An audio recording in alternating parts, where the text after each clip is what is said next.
یہ ایک ایسے شخص کی کہانی ہے جو سال ہر سال تک پاکستان میں لاپتہ افراد کی بازیابی کے لیے آواز اٹھاتا رہا. پھر ایک دن وہ خود لاپتہ کر دیا گیا. کئی مہینے تک اس کے بیوی بچوں کو خبر نہ ہوئی کہ وہ کہاں ہے. پھر ایک دن پتہ چلا کہ اس پر پاکستان آرمی ایکٹ کے تحت بنائی گئی ایک عدالت میں مقدمہ چلایا جا رہا ہے. اس عدالت نے قومی سلامتی کے خلاف کام کرنے کے الزام میں اس سویلین کو 14 سال قید کی سزا سنائی. عمران خان کے دور حکومت میں ایک فوجی عدالت سے سزا پانے والے اس سویلین کا نام ادریس خٹک ہے، جو آج بھی راولپنڈی کی اڈیالہ جیل میں پابند سلاسل ہے. ادریس خٹک کی کہانی کے ساتھ کئی اور کہانیاں جڑی ہوئی ہیں. اب تو عمران خان اور ان کے کئی ساتھیوں کی کہانیاں بھی ادریس خٹک کی کہانی کے ساتھ جڑنے والی ہیں.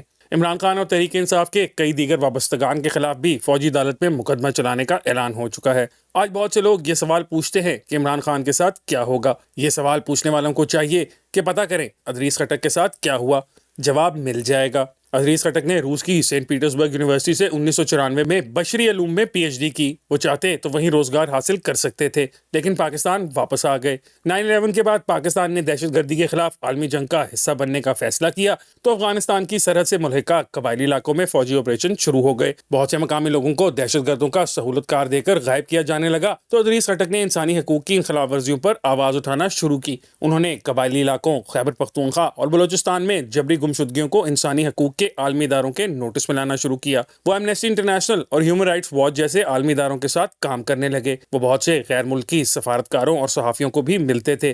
لہٰذا ان کی یہ ملاقاتیں انہیں کھٹکنے لگیں جو پاکستانی شہریوں کو لاپتہ کر کے بھی کسی پاکستانی قانون کی پکڑ میں نہیں آتے. لاپتہ افراد کی بازیابی کا مطالبہ کرنے والوں کو اکثر غیر ملکی ایجنٹ قرار دیا جاتا ہے. ادریس خٹک کو بھی غیر ملکی ایجنٹ قرار دے کر جیل میں ڈالنے کا فیصلہ ہو گیا. ادریس خٹک پر اس غصے کی وجہ یہ بھی تھی کہ انہوں نے نصیب اللہ محسود اور طاہر داوڑ کے قتل پر احتجاج کرنے والوں کی گرفتاریوں کی تفصیلات اکٹھی کرنا شروع کر دیں. لورالائی میں پشتون تحفظ موومنٹ کے رہنما ارمان لونی کے قتل پر بھی انہوں نے آواز اٹھائی. گلالائی اسماعیل اور عبداللہ ننگیال گرفتار ہوئے تو ادریس خٹک نے ان کے اہل خانہ سے بھی رابطہ کیا. لہٰذا انہیں جیل بھجوانے کا فیصلہ کر لیا گیا. 13 نومبر 2019 کو وہ اپنے ڈرائیور کے ہمراہ پشاور سے اسلام آباد آ رہے تھے. ثوابی انٹرچینج پر انہیں ڈرائیور سمیت اغوا کر لیا گیا. 2 دن بعد 15 نومبر کو ڈرائیور کو چھوڑ دیا گیا، لیکن ادریس خٹک لاپتہ رہے. ان کے اہل خانہ نے بہت بھاگ دوڑ کی، لیکن کچھ پتہ نہ چلا کہ ادریس خٹک کدھر گئے. لاپتہ افراد کے لیے آواز اٹھانے والے انسانی حقوق کے اس کارکن کو بھی لاپتہ کر دیا گیا. وکیل رہنما لطیف آفریدی نے ادریس خٹک کی بازیابی کے لیے پشاور ہائی کورٹ میں درخواست دائر کی. جسٹس وقار سیٹھ نے ادریس خٹک کو عدالت میں پیش کرنے کا حکم دیا تو 16 جون 2022 کو وزارت دفاع نے تسلیم کیا کہ ادریس خٹک اس کی تحویل میں ہیں اور ان کے خلاف پاکستان آرمی ایکٹ کے تحت کارروائی ہو رہی ہے. اس دوران جسٹس وقار سیٹھ پراسرار موت کا شکار ہو گئے. لطیف آفریدی بار بار پشاور ہائی کورٹ میں ادریس خٹک پر سول عدالتوں میں مقدمہ چلانے کی استدعا کرتے رہے، لیکن سنوائی نہ ہوئی. 2020 میں لطیف آفریدی سپریم کورٹ بار ایسوسی ایشن کے صدر بن گئے. انہوں نے وزیر اعظم عمران خان کو خط لکھا کہ سویلینز پر فوجی عدالتوں میں مقدمات نہ چلائے جائیں، لیکن انہیں کسی خط کا جواب نہ دیا گیا. دسمبر 2021 میں فوجی عدالت نے ادریس خٹک کو جاسوسی کے الزام میں 14 سال قید کی سزا سنا دی. فوجی عدالت کا تحریری فیصلہ سامنے آیا تو پتہ چلا کہ ادریس خٹک پر پاکستان آرمی ایکٹ 1952 کے علاوہ آفیشیل سیکرٹ ایکٹ 1923 کے تحت مقدمہ چلایا گیا اور انہیں جاسوس ثابت کرنے کے لیے صرف اتنا لکھا گیا کہ انہوں نے 2007 میں MI6 کے ایک ایجنٹ مائیکل سیمپل کے ساتھ ملاقات کی تھی. مائیکل سیمپل کی کہانی یہ ہے کہ ان کا تعلق آئرلینڈ سے تھا اور وہ یورپین یونین کے مشن کے ساتھ بطور سفارتکار وابستہ تھے. 2007 میں ان کی تعیناتی کابل میں تھی. یہ وہ زمانہ تھا جب امریکی اور یورپی ممالک افغان طالبان اور حامد کرزئی کے درمیان مفاہمت کے امکانات تلاش کر رہے تھے اور طالبان رہنماؤں سے یہ جاننا چاہتے تھے کہ کیا وہ مذاکرات کے لیے تیار ہیں.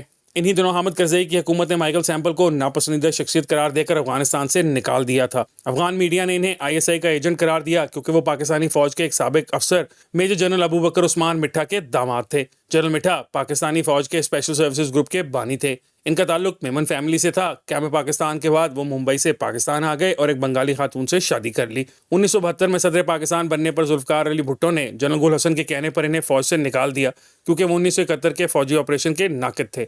انہوں نے اپنی زندگی میں ایک کتاب بمبئی سے GHQ تک لکھی. ان کے داماد مائیکل سیمپل کو فوجی عدالت کے فیصلے میں MI6 کا ایجنٹ قرار دیا گیا تو سوال اٹھایا گیا کہ مائیکل سیمپل آئرش شہری ہے، یہ کہاں ثابت ہے کہ وہ برطانوی جاسوس ہے. لطیف آفریدی نے فوجی عدالت کے فیصلے کے خلاف پشاور ہائی کورٹ میں درخواست دائر کی، لیکن جسٹس کیسر رشید خان اور جسٹس ارشد علی نے فوجی عدالت کا فیصلہ برقرار رکھا. کچھ عرصے کے بعد لطیف آفریدی کو پشاور ہائی کورٹ بار کے اندر قتل کر دیا گیا اور یہ قتل خاندانی دشمنی کا نتیجہ قرار دیا گیا. ایمنسٹی انٹرنیشنل نے وزیر اعظم عمران خان کو بار بار خط لکھے کہ ایک جمہوری حکومت کے دور میں سویلینز پر فوجی عدالت میں مقدمہ چلانا درست نہیں.